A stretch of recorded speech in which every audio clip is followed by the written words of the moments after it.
So right now we are in a lift chair to the Great Wall and we have those amazing views. The lift chair will take how many minutes? 5 minutes. 5 minutes and we're going up this way and you can see amazing views.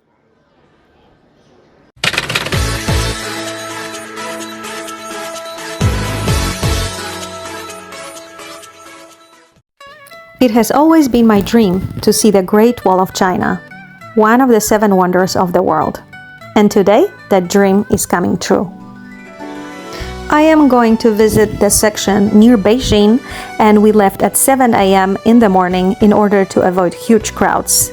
Daily, there can be 70,000 visitors, which amounts to 10 million visitors per year. There was a huge downpour when we were driving in the morning, and that was quite lucky because it looks like there were much less people at the entrance. Now we are taking the lift chair to the main gate.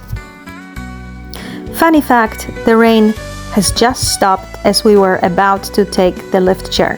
What a perfect timing! And now some interesting facts.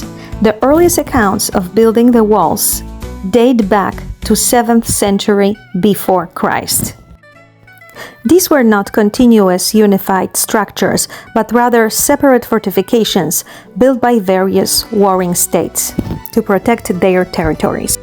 The first unified long wall was constructed during Qing dynasty 200 years before Christ. Total length of the wall is approximately 21,000 kilometers, which is 13,000 miles. And have a look at that great slide. Yes, once you have visited the wall, you can slide down on your way back. The wall's height varies in different sections from 5 to 14 meters. That is my first view of the Great Wall.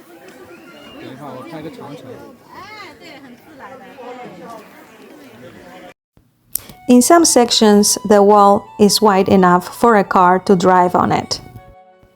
The initial purpose of it was to defend against invasions, and later on it was used as a transportation track. So that's a meeting point number 6, and in order to climb the Great Wall here you can go right and left. We were advised by our guide that going to the left will be better. We have 1 hour here, and first I'm going to the watchtower and then the Great Wall.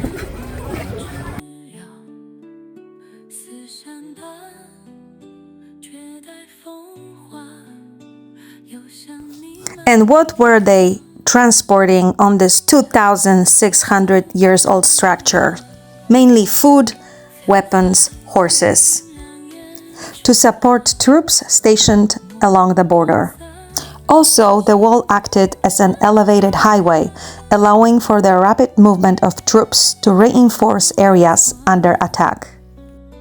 The Great Wall's passes became vital trading ports along the Silk Road.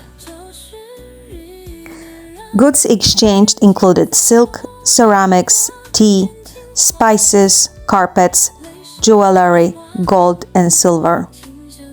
Smoke and fire signals were used to transmit messages along the wall, allowing for rapid communication of enemy movements. The Great Wall of China is made of a variety of materials, with specific composition varying based on location and historical period. Generally, it includes stone, brick, tempered earth, and wood. Lime mortar was often used to bind the materials together. One of the most interesting facts about that is that also sticky rice was used in mortar. Every now and then, the Great Wall of China has steep inclines and uneven steps, making it a serious workout. As we are leaving the site, we can see huge crowds of people. Here is my advice: go to see the wall super early in the morning. The area where I accessed the wall is called Mutanyu, a scenic village located 45 miles, 70 kilometers northeast of Beijing. We drove a few minutes from the wall to Mutanyu to see all the gift shops and visit a tea house.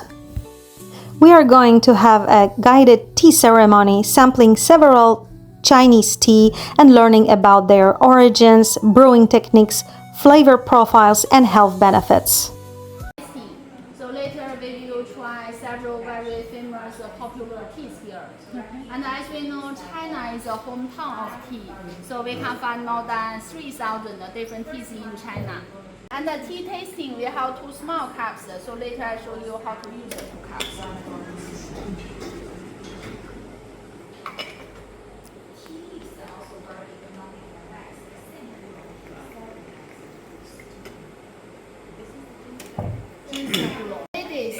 For ladies, use a three finger hold the cup, middle finger at the bottom, then open as a two finger, so elegant and pretty.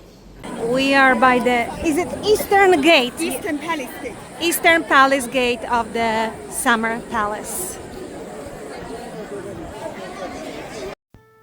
The Summer Palace is approximately half an hour drive from Beijing.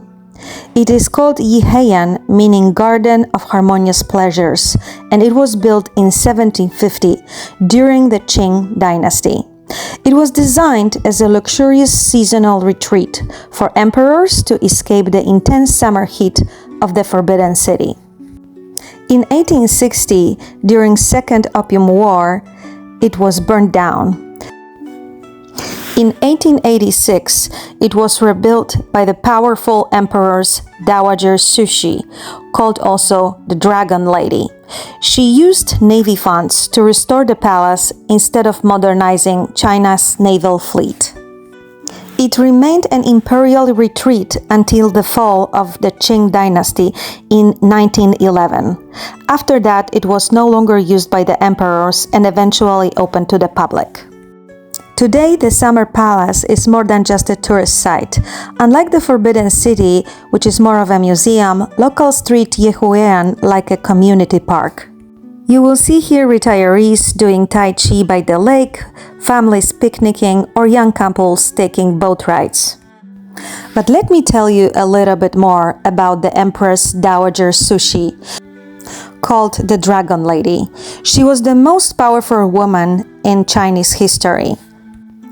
She was born in 1835 in Beijing. She was an imperial concubine who rose to become the ruler of China for nearly half a century during the late Qing dynasty. She entered the Forbidden City at 16 as a low-ranking concubine to the emperor. A side note, our group decided to take a boat ride around the Summer Palace and learn more about the history.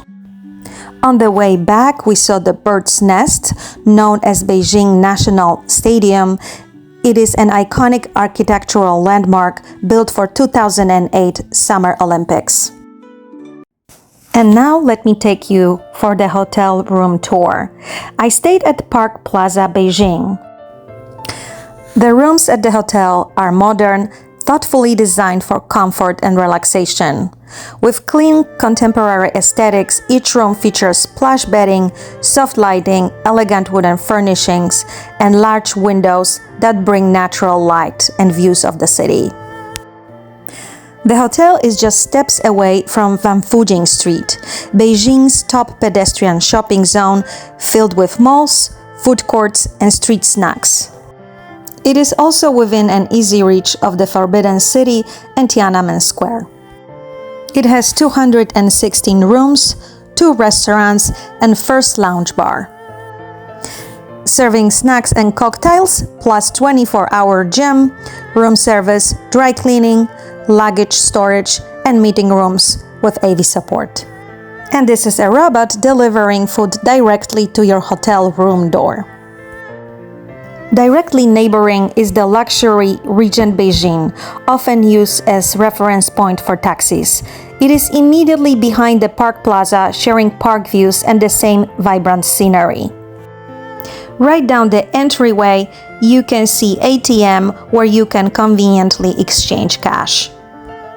For me, to have 2 hotels right beside each other was a fantastic way to enjoy food in both of them and have some relaxation time. And now some facts about Beijing. It has been the political and cultural heart of China for over 800 years and its capital, serving for several dynasties including Yuan, Ming, and Qing. Beijing means northern capital. Beijing was called Peking before, and it comes from an older European transcription of how the city names sounded in Chinese before modern romanization systems existed. Beijing blends imperial history with futuristic skyscrapers, making it a visual contrast of old and new. If you enjoyed the video, leave a comment, subscribe, and follow me for more adventures around the world. Thank you for watching.